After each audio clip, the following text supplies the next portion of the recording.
ఈ వారంలో మనం చాలా విశేషమైనటువంటి కార్యక్రమంలోకి వెళ్తూ ఉన్నాం. మనందరికీ తెలిసిన విషయమే.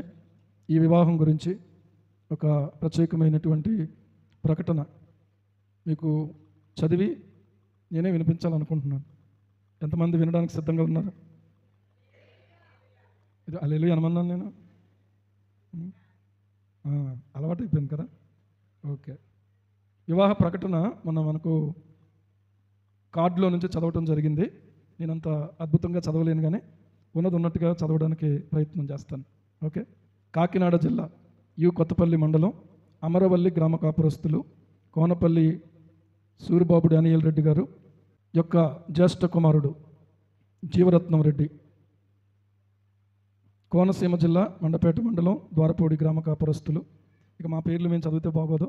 మా కనిష్ట కుమార్తె ఓఫిర్రానికి నవంబర్ నెల 5వ తేదీ 5వ తేదీ ఉదయం 10 గంటలకు, బుధవారం ఉదయం 10 గంటలకు మన గ్రామంలో దైవజనులచే వివాహ కార్యక్రమం జరపడానికి, పరిశుద్ధ వివాహం జరపడానికి పెద్దలచే నిర్ణయించబడింది. ఈ వివాహం జరపకూడదని ఒకవేళ మీ ఎవరికైనా ఏదైనా ఆటంకం ఉంటే ఇప్పుడే తెలియపరచాలి. లేకపోతే ఇక ఎప్పటికీ కూడా మౌనంగా ఉండవలసిందే. ఓకే. ఎవరికైనా ఏమైనా అభ్యంతరం ఉందా? ఇది 2వ ప్రకటన. 3వ ప్రకటన ఫంక్షన్ హాల్లో చదువుతారు, మ్యారేజ్ వివాహ వేదిక వద్ద. మాకు అభ్యంతరం లేదండి అనే వాళ్ళు ఇప్పుడు దేవునికి స్తోత్రం చెప్పండి. హల్లెలూయా. ఓకే. అయితే ఏం వెళ్ళిపోదమ్మా, ఇక్కడే ఉంటుంది. దేవునికి స్తోత్రం. ఎక్కడికి వెళ్ళిపోయినా మళ్ళీ ఇక్కడే ఉంటారు వాళ్ళు. ఓకే. ఏం లేదమ్మా, దేవుని సన్నిధి మనతో ఉంది. దేవుని సన్నిధి మనతో ఉంది. మీరు అలాంటి వెలితి అనేది ఏమాత్రం పెట్టుకోవద్దు. దేవునికే సమస్త ఘనత కలుగునుగాక. హల్లెలూయా, హల్లెలూయా. దేవుని పనిలో దేవుని యొక్క పాత్రలుగా వాళ్ళు వాడబడడం కొరకే దేవుడు వాళ్ళని నిర్ణయించుకున్నాడు కనుక ఇందులో ఏ కలత కానీ ఏ వెలితి కానీ మనం ఎవరూ పడాల్సిన అవసరం లేదు. ఈ మిగిలినటువంటి వాళ్ళు కూడా లైన్లోకి రావడానికి దేవుడు వాళ్ళని కొంచెం పక్కకు తీసుకెళ్తున్నాడు. దేవునికి స్తోత్రం. హల్లెలూయా.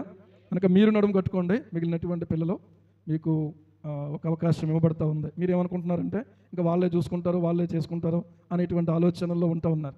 అందుకనే ప్రియులారా, ఇది మారాలి. అందరం కలిసి దేవుని పని చేయాలి. అందరూ ఒకే చోట ఉండి కాదు, చెదరిపోయి దేవుని పని చేశారు అపోస్తల కార్యాల గ్రంథంలో. దేవునికి స్తోత్రం. ఒకవేళ మనం చెదిరిపోలేదనుకోండి, దేవుడు చెదరగొడతాడు. మళ్ళీ ఏం చేస్తాడు? దేవుడు చెదరగొడతాడు. కనుక ఉపయోగపడే వాళ్ళందరూ కూడా బయటికి వెళ్ళి దేవుని కొరకు ఉపయోగపడడం కొరకే నడుము కట్టుకోవాలి. దేవుడు ఎక్కడికి నడిపిస్తాడో అక్కడికి వెళ్ళడానికి సిద్ధంగా ఉండాలి. దేవునికి స్తోత్రం. హల్లెలూయా. దేవుడు ఎక్కడికి నడిపిస్తాడో అక్కడికి వెళ్ళడానికి ఎవరికి వాళ్ళే సిద్ధంగా ఉండాలి. అందుకోసం ప్రార్థన చేసుకోండి. దేవుడు ప్రియులారా ఎవరిని ఎక్కడికి నడిపిస్తాడో, విస్తరణ అనేది ఎలా జరుగుతుందంటే ఇక్కడ వాళ్ళు అక్కడికి వెళ్తేనే విస్తరణ జరుగుతుంది. దేవునికి స్తోత్రం. అవునా కదా? కాబట్టి అది గమనించండి. దేవుని పని జరగాలి. మన ముందే వాళ్ళు ఉండాలి, మనం వాళ్ళ ముందు ఉండాలి అనేటువంటి కాన్సెప్ట్ నుంచి బయటికి రావాలి మనం. అసలు మనం విన్న పాట ఇందాక ఓఫిరాని పాడింది కదా, భూమి మీద మనం ఏమై ఉన్నామంటే పరదేశులమై ఉన్నాము, యాత్రికులమై ఉన్నాం. దేవుని భయముతో దేవుని పనిని ప్రియులారా ఏ వంతులో చేయగలిగితే, ఏ శక్తి మేరకు చేయగలిగితే అంతవరకు దేవుని పనిని మనం చేయటానికే. ఇక్కడ ఎక్కువ లేదు, తక్కువ లేదు, మా పిల్లలని లేదు, మీరని లేదు. నేను అనుకుంటాను ఏంటంటే మా పిల్లలు, ఇక్కడున్న పిల్లలు అందరూ కలిసే మనం దేవుని కుటుంబం. దేవునికి స్తోత్రం. కాబట్టి ఈ యొక్క ఆలోచన మనం ఇంకా విస్తరించుకోవాలి. ఏ తండ్రిని బట్టి పరలోకమందున తండ్రి ఎదుట మనం మోకాళ్ళుని ప్రియులారా ఆయన ఎదుట మనము అందరము ఈ రీతిగా కూడుకుంటున్నాము.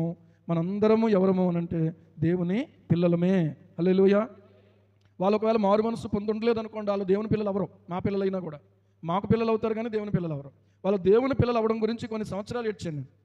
కొన్ని సంవత్సరాలు దేవుని సన్నిధిలో ప్రభు పాదాల దగ్గర ప్రియులారా ప్రార్థన చేస్తూ దేవుని ఎదుట విజ్ఞాపన చేయటం జరిగింది. మీలో కొందరు కూడా మాతో ఉన్నటువంటి వాళ్ళు ప్రార్థనలు చేశారు. చివరికి దేవుడు వాళ్ళని దర్శించాడు, రక్షించుకున్నాడు. దేవుని కృప చేత వాళ్ళను దేవుడు బలపరిచి మీ మధ్యలో సండే స్కూల్ పరిచర్య కొరకు కానీ అలాగే యవనస్తులకు ఒక మాదిరికరంగా కొన్ని సూచనలు తెలియచేసే పాత్రలుగా వాడబడ్డానికే దేవుడు కృప చూపుతూ ఉన్నారు. దేవునికి సమస్త ఘనత కలుగును గాక. ఆమేన్. మనం పాట పాడతాం కదా, ఏంటది?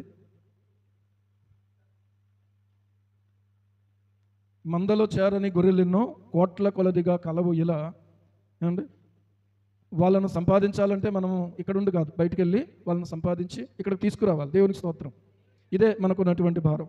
మందలో చేరని గొర్రెలు ఎన్నో ఉన్నాయి, వాటిని మళ్ళీ తిరిగి మందలోనికి తీసుకురావాలి. యేసయ్య కూడా అంటారు కదా, యోహాను సువార్త 10వ అధ్యాయంలో మనం చూసినప్పుడు, యోహాను సువార్త 10వ అధ్యాయము మనం చూసినట్లయితే, అందరూ తీయండి దయచేసి, 10వ అధ్యాయము 16వ వచనం, 10-16. ఈ దొడ్డివి కాని వేరే గొర్రెలను నాకు కలవు, వాటిని కూడా నేను తోడుకొని రావలను, అవి నా స్వరము వినును, అప్పుడు మంద ఒక్కటియు గొర్రెల కాపరి ఒక్కడును అగును. అందరి కొరకు యేసయ్య రక్తం కార్చాడు, అందరి కొరకు సిలువ మీద ఆయన తన యొక్క ప్రాణాన్ని ధారపోశారు. కనుక మన ఒక్కళ్ళమే కాదు, ఇంకా ఎంతమంది అయితే ఉన్నారో వాళ్ళందరూ కూడా ఆయన దగ్గరికి రావాలి. మనందరం ఆయన మంద కావాలి. సాతాను యొక్క మందగా ఎవరు ఉండకూడదు. దేవునికి స్తోత్రం. ఓకే, గమనించండి ఆ విషయాన్ని. మనం గమనించుకున్నట్లయితే ప్రియులారా మనకు అర్థమవుతుంది. ఈ యొక్క విషయాన్ని మనం ఆలోచన చేసుకోవాలి. ఓకే, ఇందుకోసం ప్రభువా ఈ మందలోనికి నా వంతుగా నేను కొంతమందిని తేవడానికి, ఈ మందిరాన్ని నింపడానికి దయచేసి నన్ను బలపరచునైనా అని ప్రార్థన చేసుకోండి. జ్ఞానంతో నింపునైనా అని ప్రార్థన చేసుకోండి. ప్రార్థన చేద్దాం. ఒక మాట అందరూ కూడా దయచేసి ఒక చిన్న ప్రార్థన మనం చేసుకుందాం. పరిశుద్ధుడా, స్తోత్రం స్తోత్రం. లోకంలో ఎందరో నశించిపోతున్నారు నాయన, ఎందరో ప్రభువా నశించిపోతున్నారు. వారందరిలో కనీసం కొంతమందినైనా నేను మా ప్రభువా నీ మందలోనికి తీసుకురాగలగడానికి దయచేసి నీవు నాకు సహాయం చేయనైనా. నా వంతుగా ప్రభువా నేను ప్రార్థించడానికి మాత్రమే కాదు, వాక్యమును ధ్యానించడానికి, వినడానికి మాత్రమే కాదు, చెప్పడానికి మాత్రమే కాదు, నా వంతులో నేను కొందరినైనా నీ సన్నిధికి తీసుకురాగలగడానికి మాకు కృప చూపండి నైనా అని ప్రార్థన చేద్దాం ఈ సమయంలో.